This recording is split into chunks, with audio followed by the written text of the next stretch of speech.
आप लोग को भी जरा एक बार हाई फाई कर देते हैं। Welcome back. बोर्ड एग्जाम में आप सबका स्वागत है और क्लास 11th की सिलसिलेवार ढंग से क्लास हमारी चालू हो चुकी है रोजाना रात 8 बजे लाइव। ठीक है, तो हमसे जुड़े रहने के लिए हमें ज्वाइन कर लीजिए और नोटिफिकेशन पाने के लिए बेल आइकन को दबा दीजिए 10-10। चलिए, 11th क्लास का जो फिजिक्स होगा इसमें सबसे पहले हम बता देते हैं कि जो हमारा कंटेंट होगा, content of study, content of study जो होगा हमारे पास वो आपका इंग्लिश और हिंदी दोनों में होगा। बट कंटेंट ऑफ स्टडी की जो लैंग्वेज होगी हमारी, जिसमें हम लोग इंटरेक्शन करेंगे एक दूसरे से, वो हमारी हिंदी होगी। अब समझ गए होंगे हिंदी और लैंग्वेज अंग्रेजी में क्या डिफरेंस है, वो पहले समझिए। सबसे पहला नंबर, कंटेंट ऑफ स्टडी कहने का मतलब जितने भी चीज आपके बोर्ड पे लिखे जाएंगे या मैं आपको बोलूंगा वो आपको दोनों चीज में रहेंगे, हिंदी लैंग्वेज और इंग्लिश लैंग्वेज में। बट जो कम्युनिकेशन करने का तरीका होगा हमारा ग्रामर्स, वो केवल हिंदी लैंग्वेज में होगा। ठीक है, तो कोई भी बोर्ड के एग्जाम के स्टूडेंट हो, चाहे यूपी बोर्ड हो, बिहार बोर्ड हो, एमपी बोर्ड हो, झारखंड बोर्ड हो, एनआईएस हो, सीबीएसई, कोई भी बोर्ड का एग्जाम हो, सारे के लिए आपका 11th क्लास का सिलेबस सेम ही रहता है, लगभग सेम ही रहता है। थोड़ा बहुत में कुछ कुछ अंतर होगा, उसके लिए आप टेंशन ना लें, है ना। बाकी यहाँ पे सिलेबस का पूर्ण कवर होगा, पूरी तरह से हिंदी में क्लासेस चलेगी आपको। कंटेंट ऑफ लैंग्वेज हमारा हिंदी रहेगा, लेकिन कंटेंट आपका हिंदी इंग्लिश दोनों रहेगा। ठीक है, तो आज का जो हमारा टॉपिक है introduction of physics. Introduction of physics यानी कि फिजिक्स एक कैसा परिचय चलेगा, और ये पहली क्लास है 11th क्लास के बच्चों के लिए, जिसमें सबसे पहले हम लोग जानेंगे कि विज्ञान क्या है। तो सबसे पहले समझिए कि साइंटिस्ट क्या है। ठीक है, और जो लोग यहाँ बैठे हुए हैं वहाँ लिखते भी चलिएगा। ठीक है, कि साइंस क्या है। तो सबसे पहला नंबर हम लोग साइंस जानते हैं, एक सिंपल वे से जानते हैं। साइंस यानी कि विज्ञान, ये होता है एक प्रकार का विशेष ज्ञान। साइंस का मतलब हो गया विशेष ज्ञान, अर्थात कैसा ज्ञान, विशेष मतलब हो गया स्पेशल ज्ञान। आप जानते हैं कि नॉलेज होता है, और नॉलेज जो वर्ड बना है आपका नो से बना है, टू नो। टू नो का मतलब होता है जानना। कहीं कहीं पर आप चीज याद रखिएगा कि बच्चों को पढ़ा हुआ चीज याद नहीं होता है, लाख रटते रह जाता है लेकिन याद नहीं होता है। तो उन सब चीजों को, टेक्निक को हम जरा यूज करते हुए चलेंगे। देखिए, आज पहली क्लास है तो हम बता देते हैं कि मेमोरी पावर सबसे पहले बढ़ाने का क्या तरीका होता है स्टडी करने वाले बच्चों के लिए। सबसे फर्स्ट मेथड होगा कि आप जो भी चीज पढ़ रहे हैं, जो भी चीज आप स्टडी करते हैं, उसमें जितने भी वर्ड्स आते हैं उन सब के बारे में संपूर्ण जानकारी रखिए। जब तक वर्ड का मतलब आपको समझ में नहीं आएगा तब तक आपका मेमोरी पावर नहीं बढ़ेगा, इस चीज को याद रखिएगा। ठीक है, तो अगर मेमोराइज दिमाग में करना है तो उस वर्ड का मतलब समझिए। देखिए, जो लोग हिंदी मीडियम का बच्चा होगा वो हिंदी वाला वर्ड के बारे में जानकारी रखेगा, जो लोग इंग्लिश मीडियम वाला बच्चा होगा इंग्लिश मीडियम यानी कि इंग्लिश, जिसका अर्थ होता है विशेष ज्ञान। दूसरे भाषा में कह सकते हैं व्यापक रूप से प्रकृति का अध्ययन कर सकते हैं। व्यापक कहने का मतलब क्या होता है, व्यापक, व्यापक यानी कि विस्तारित, किसी भी चीज को तिल के तार बनाना, इसी को कहते हैं हम लोग व्यापक। तिल का तार बनाना ये होता है व्यापक। अब जैसे कोई काम हम लोग कर रहे हैं, आप टीवी पर प्रचार देखते हैं कि कौन सा प्रचार देखते हैं कि इसमें एक सास अपने बहू से पानी मांगती है, गलती से पानी गिर जाता है, 4 महिलाएं दूसरी जगह फैला देती है, अरे जानती है उसके बहू तो पूरा 1 बाल्टी पानी उछल दिया। ये हुआ तिल का तार। तो ये होता है व्यापक, मतलब होता है विस्तार। ठीक है, चलिए, आज पेपर वाले बच्चे इसको तो ज्यादा समझते होंगे कि तिल का तार करना क्या होता है। व्यापक रूप से जानकारी प्राप्त करते हैं, किसकी जानकारी, तो प्रकृति की। किसकी, प्रकृति की। प्रकृति का मतलब होता है नेचर। ठीक है, और उसमें प्रकृति का क्या होना चाहिए, तो व्यवस्थित, यानी कि किस तरह से अरेंजमेंट किया गया, रीअरेंजमेंट कहिए या फिर अरेंजमेंट कहिए, व्यवस्था जो शामिल किया गया, उन सब का चर्चा किया गया। चलिए, एक चीज यहाँ हम लोग और देखते हैं, संस्कृत एक भाषा होती है, प्राचीन संस्कृत, प्राचीन भाषा है भारतीय संस्कृति के, जिसमें वेदों में भौतिक शब्द का इस्तेमाल किया गया है। भौतिक शब्द का इस्तेमाल किया गया है। तो भौतिक का शाब्दिक अर्थ वेद में बताया गया प्राकृतिक। जो हम लोग पढ़ रहे हैं फिजिक्स यानी कि भौतिकी, तो संस्कृत में भौतिक शब्द का पहले प्रयोग करते थे वेद में, जिसका शाब्दिक अर्थ होता है प्राकृतिक। ये सब आपका एमसीक्यू बनते चल जाएगा, एमसीक्यू बनते चल जाएगा। इसका कहने का मतलब हो गया, आपसे क्वेश्चन पूछ सकता है कि वेदों में जो भौतिक शब्द इस्तेमाल करते हैं उसका शाब्दिक अर्थ क्या होता है। तो इसका जवाब हो गया आपका प्राकृतिक। कोई तकलीफ इसमें? नया आया था देख लो, समझ गया, हो गया ना। चलिए, साइंस जो होता है सिंस्टिया नामक शब्द से बना होता है। इस चीज को याद रखिएगा, पहला पॉइंट कि सिंस्टिया नामक शब्द से बना होता है, जिसका शब्द का अर्थ ही होता है टू नो, SCINTIA। पहला सवाल, साइंस किससे बना होता है?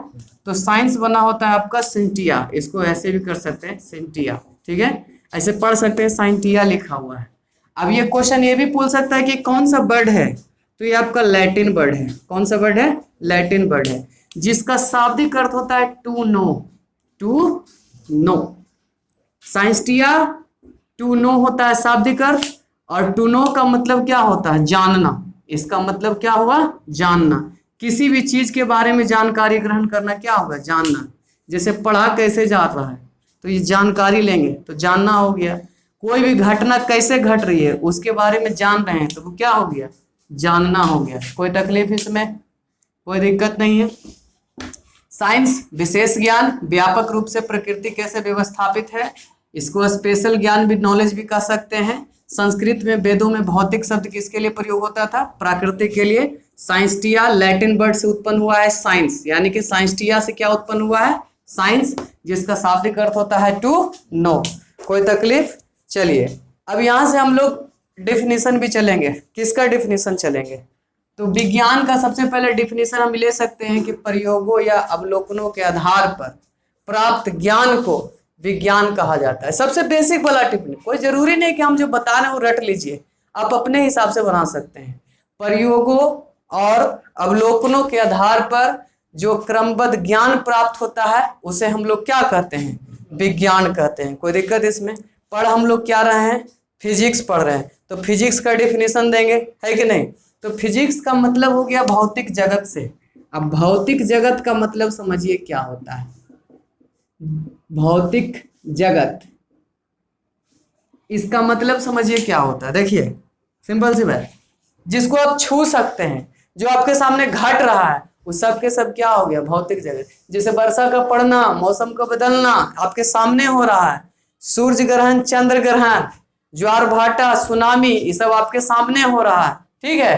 तो भौतिक जगत में होने वाली ये सब क्या बन रही है? घटना। उन घटनाओं का जो अध्ययन करेंगे वो बन जाएगा हमारा भौतिकी में। तो यहाँ से डिफिनीशन भी बना सकते हैं कि भौतिक जगत में जो भी घटनाएं घटित होती है उन सब का क्रमबद्ध रूप से अध्ययन फिजिक्स के अंतर्गत करते हैं। किसके अंतर्गत करते हैं? फिजिक्स के अंतर्गत किया जाता है। चलिए, डिफिनीशन आप लोग लिख लीजिएगा। अब आइए फिजिक्स में, तो फिजिक्स सबसे पहले यहाँ पे देखते हैं हम लोग, फ्यूसिस नामक शब्द से बना है। क्वेश्चन पहला ही पूछेगा कि फिजिक्स किससे बना है, तो फ्यूसिस शब्द से बना है। और फ्यूसिस का शाब्दिक अर्थ आपसे पूछ सकता है, तो शाब्दिक अर्थ होता है प्रकृति, ठीक है। अब यहाँ पर हम लोग का डिफिनीशन तैयार होता है। डिफिनीशन क्या तैयार होता है फिजिक्स का? तो देखिए, सुनिएगा, सबसे पहला नंबर, भौतिक विज्ञान की वह शाखा है जिसके अंतर्गत, भौतिक विज्ञान की वह शाखा है जिसके अंतर्गत, यहाँ पे क्या लिखे हैं? प्रकृति, ठीक है।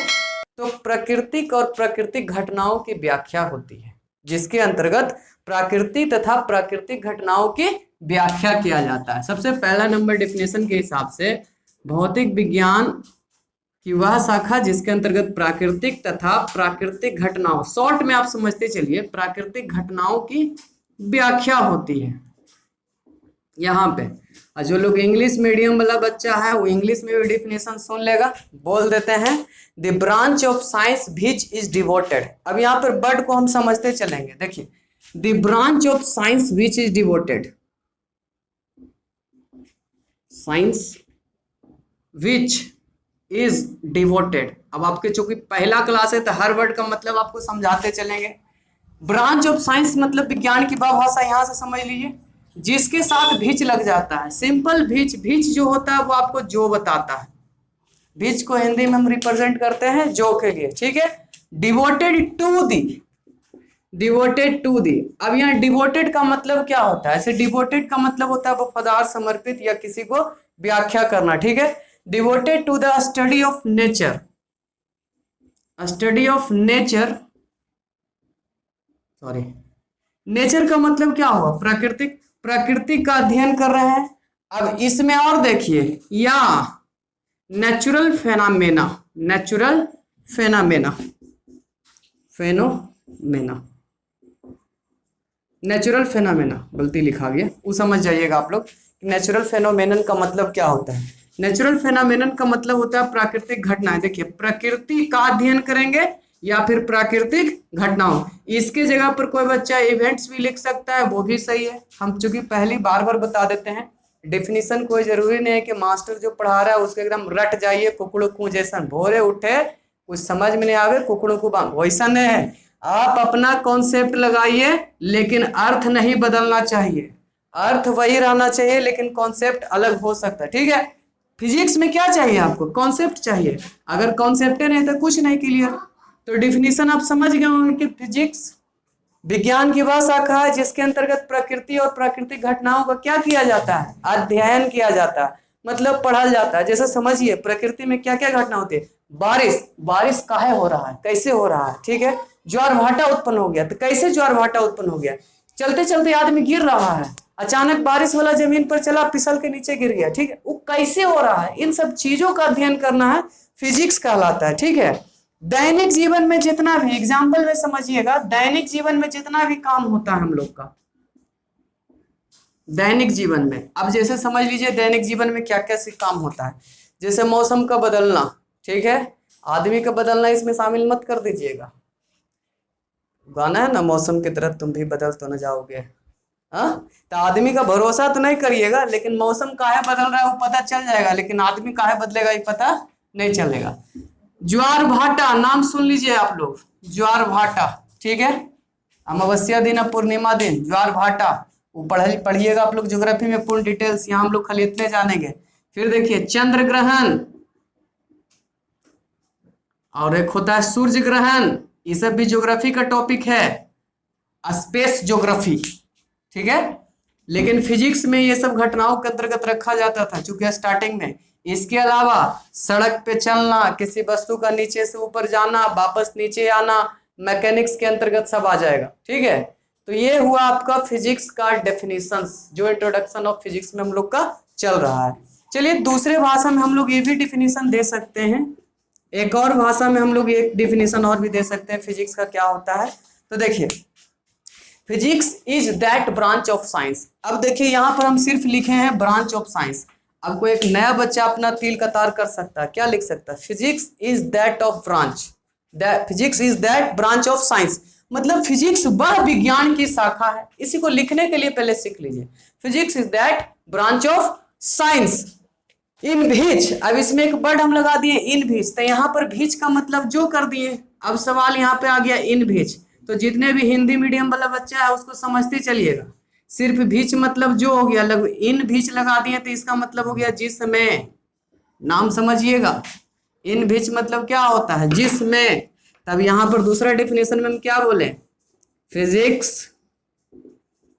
Is that branch of science, branch of science in which. देखिए फिजिक्स विज्ञान की वह शाखा है, वह शाखा है, इन विच मतलब जिसमें, तो जिसमें हम लोग क्या कर रहे हैं? तो बी क्या करते हैं, यानी कि हम ही लोग ना कर रहे हैं, तो हम लोग क्या करते हैं? स्टडी। तो बी स्टडी, स्टडी मतलब होता है पढ़ते हैं। हम लोग क्या पढ़ रहे हैं? तो स्टडी कर रहे हैं, किसका कर रहे हैं? मैटर का। मैटर का मतलब होता है पदार्थ, समझ गए? मैटर मतलब क्या होता है? पदार्थ। All forms, all forms, forms का मतलब होता है रूप, प्रकृति, अवस्था जिसको कहते हैं, ठीक है। ऑल फॉर्म्स ऑफ एनर्जी, प्रकार भी कह सकते हैं, यहाँ पर एनर्जी लिख दिए तो ऑल फॉर्म्स ऑफ एनर्जी, ऊर्जा के सभी रूपों को, पदार्थ का अध्ययन करते हैं, ऊर्जा के सभी रूपों का अध्ययन करते हैं। एंड मतलब और, दियर, दियर होता है उनके लिए, किनके लिए? तो ये सब मैटर्स लग गया, फॉर्म्स ऑफ एनर्जी हो गया, तो ये सब के लिए लग गया आपका दियर। तो दियर इंटरएक्शंस, इंटरैक्शंस which matters, यानी कि उन पदार्थों के बीच इंटरैक्शन का अध्ययन करते हैं, एनर्जी के प्रकार का अध्ययन करते हैं, मैटर्स का अध्ययन करते हैं, इस सब के सब क्या कहलाता है? फिजिक्स। तो इंट्रोडक्शन ऑफ फिजिक्स में 2 डेफिनेशंस काफी है लिखने के लिए, इसमें कोई ज्यादा तरीको नहीं। बोर्ड के एग्जाम में ये तो क्वेश्चन भी नहीं आता है, लेकिन आपका चैप्टर 1 क्लास आपका यहीं से स्टार्ट होता है, तो इसको पढ़ाना पड़ता है। ठीक है, इस सब डिफिनेशन से हमको कोई लेना देना नहीं है। अब इसके बाद हम लोग चलेंगे टाइप ऑफ फिजिक्स में, नोट कर लीजिए, है ना। जो लोग लाइव में हैं स्क्रीनशॉट ले लीजिएगा।